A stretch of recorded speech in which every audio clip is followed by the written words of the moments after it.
One TV special report.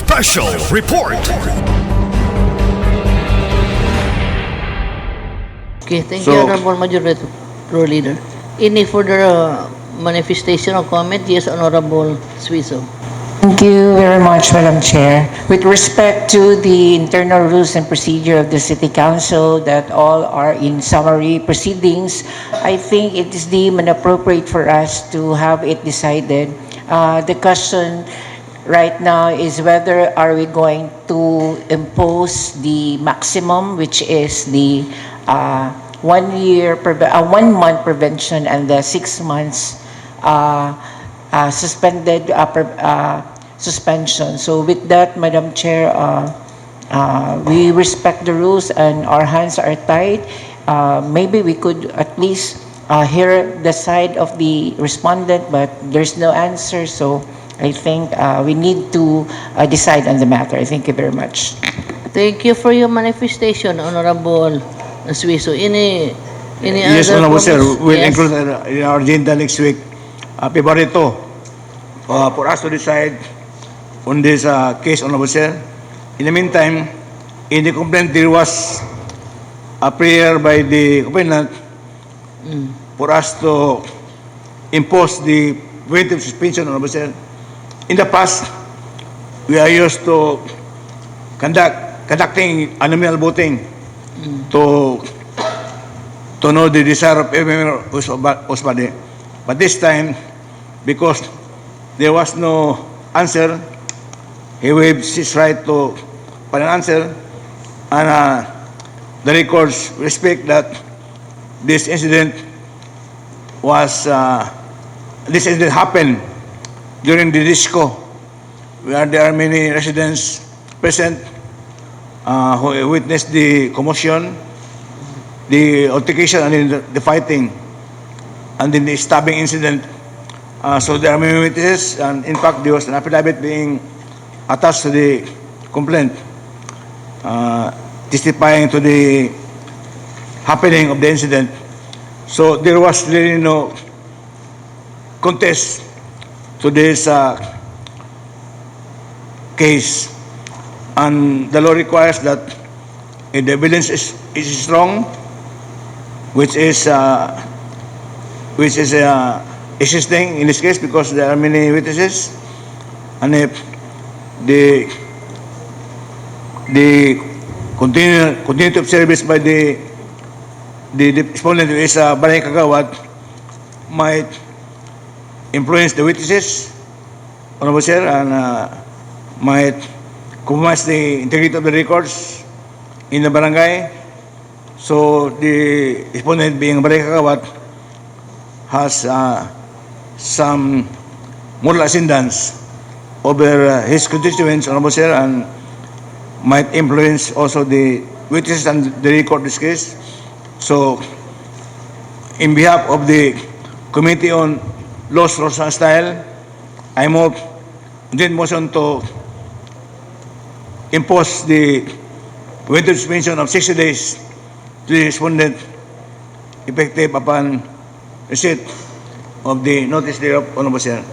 On that motion, Honorable Sir. On joint motion, manifested by the Honorable Majority Floor Leader that this will be Impose the preventive suspension of 60 days. okay. As per Section 63 of the Local Government Code and per our internal rules, Honorable Sir. Okay. Any comment? Hearing none. Should approve. Thank you, Honorable Sir. We now proceed.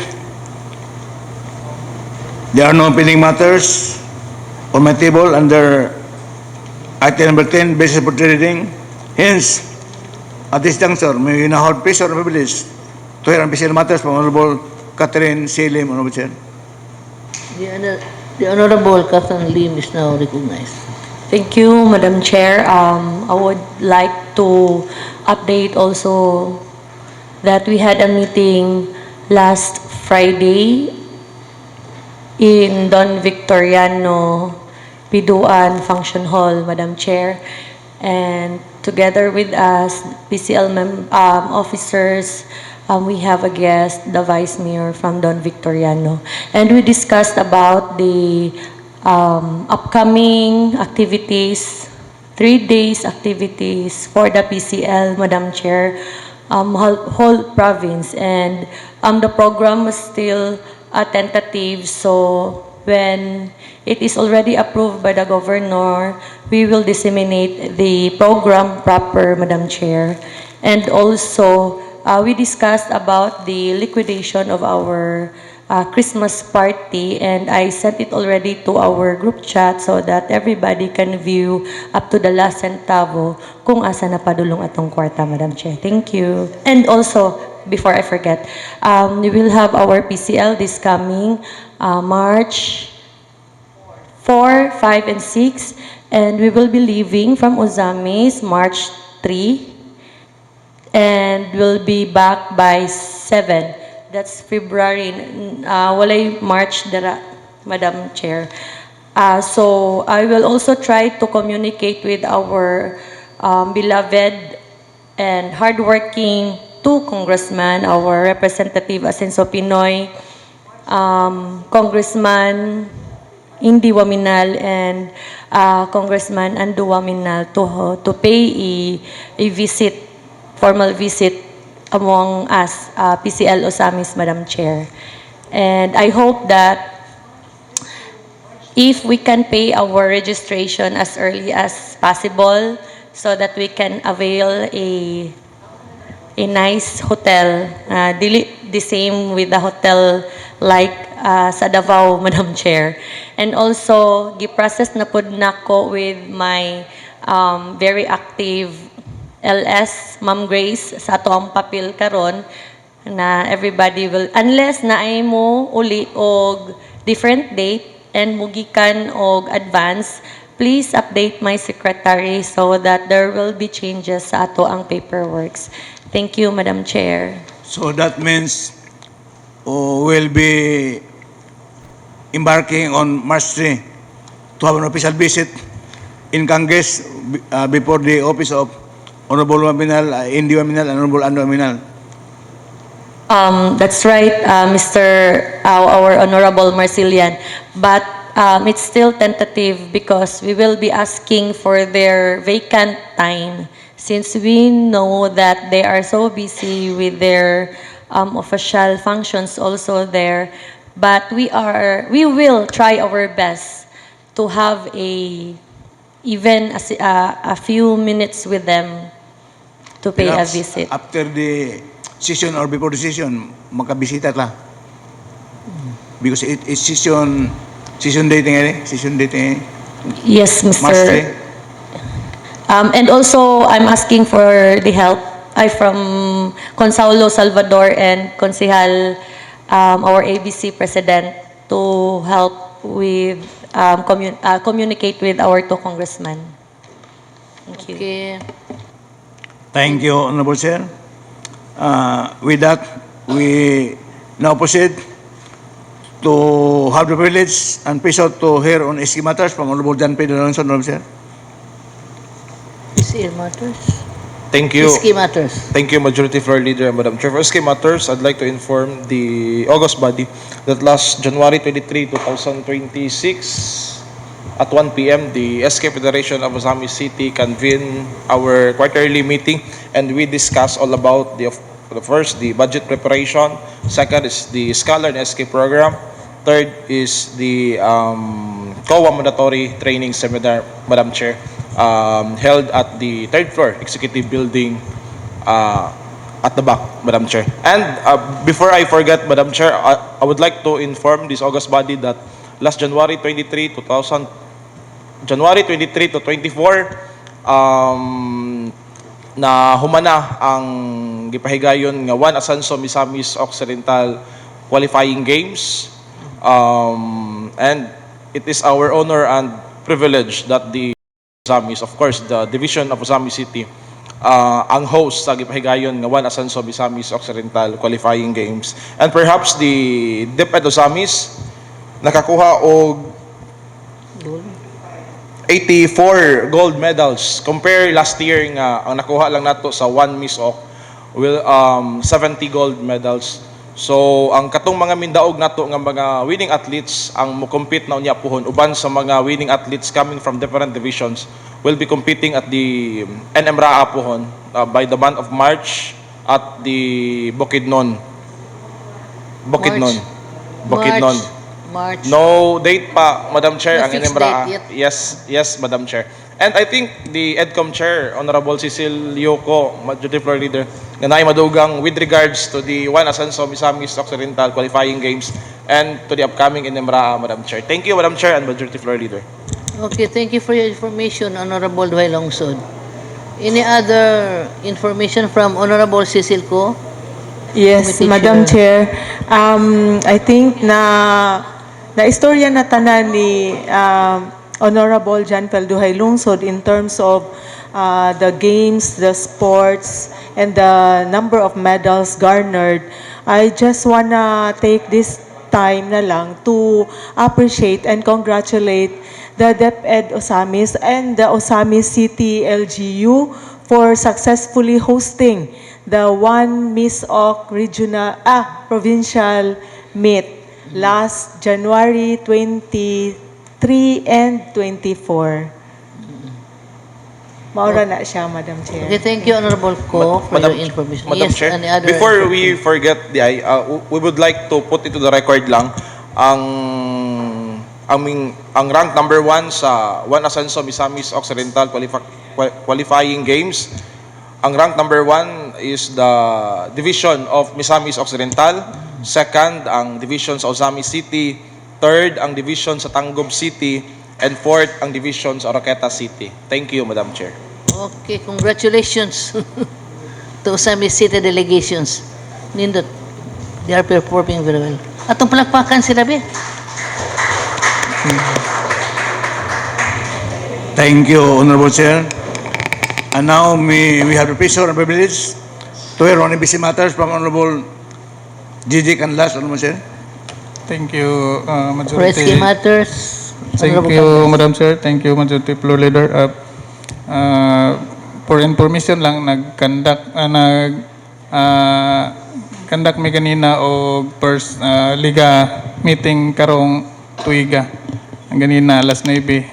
Ang na 49 ka kapitan diyan nga mo ang agenda to tulo ka buok na po'y bisita nga taga ICC si Ma'am Lumantas o katuang DLC officer.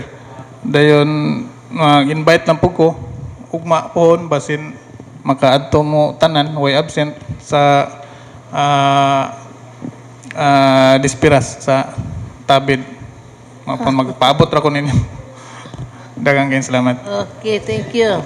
What at this point of time, may we have now a pleasure and privilege to hear on matters concerning the indigenous people from Honorable Ding Siso, Honorable Chair. Honorable Dinges Wiso, IPMR.